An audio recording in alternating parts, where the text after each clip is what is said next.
Hello, my name's Claire Douthwaite and I'm the Head of Learning here. Hello, I'm Val Walsall and I am the farm manager at Bedesworth. The buildings on the farm were completed by 1999, so they were built in the sort of 5 years up to that.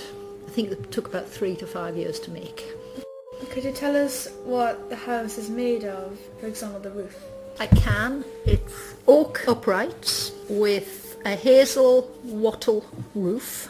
That's like interlinked woven material with a thatch of heather, which is what you call a black thatch. I don't know why they're called black thatches, but I suppose when you look at corn thatch and a heather thatch, the heather one tends to look black. Yeah.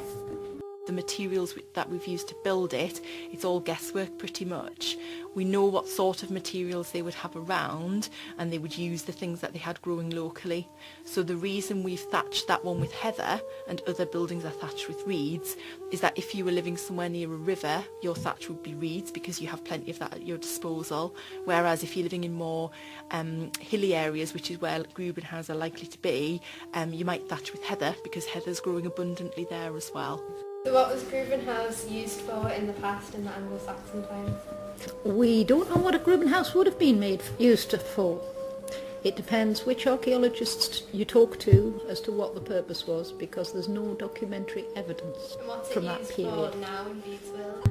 In Bedesworth, we are using it as a food store to demonstrate how food would have been kept in the ages pre-refrigeration, to allow our visitors to think about how you'd make your supplies that arrive seasonally last all year. I think all the buildings on our Anglo-Saxon farm are very much there to give people some idea what they might have been like.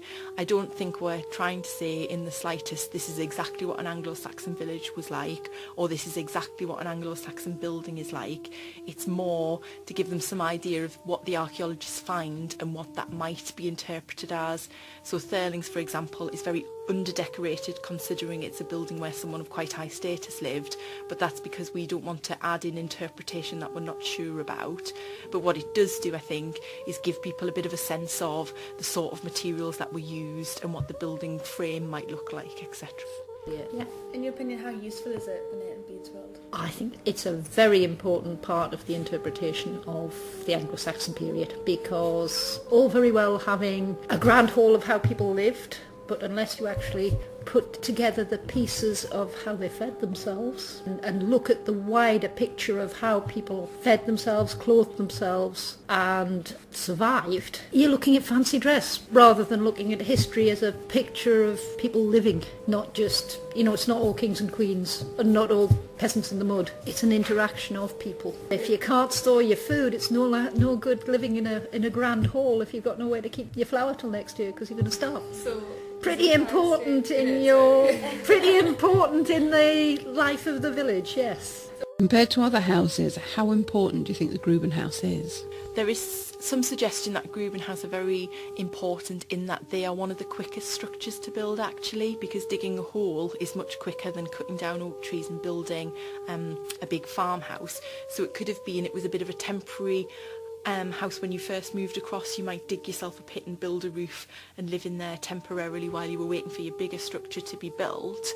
In terms of storing food, etc., we know that the Anglo-Saxon, their whole calendar is really taken up with farming tasks. They're very on top of what needs to happen when, and obviously there would be times of year where they had quite an abundance of grain and things, so at those points in the year it's a really essential building. You need somewhere where you can keep all of that stuff because it needs to feed your family for months and months and months after the time it's been harvested.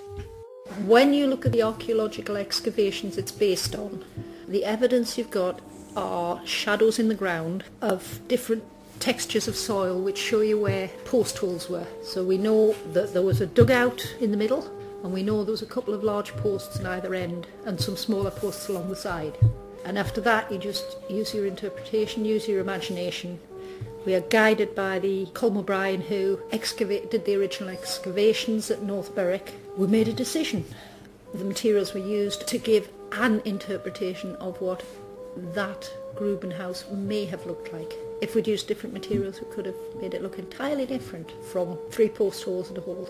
Where would the Grubenhaus normally be situated in a town or village, and why? Ordinarily, it would be in an area that drained easily, which we've definitely learned from building ours in a place which doesn't drain easily, so more likely on slightly higher ground, potentially other buildings in the village.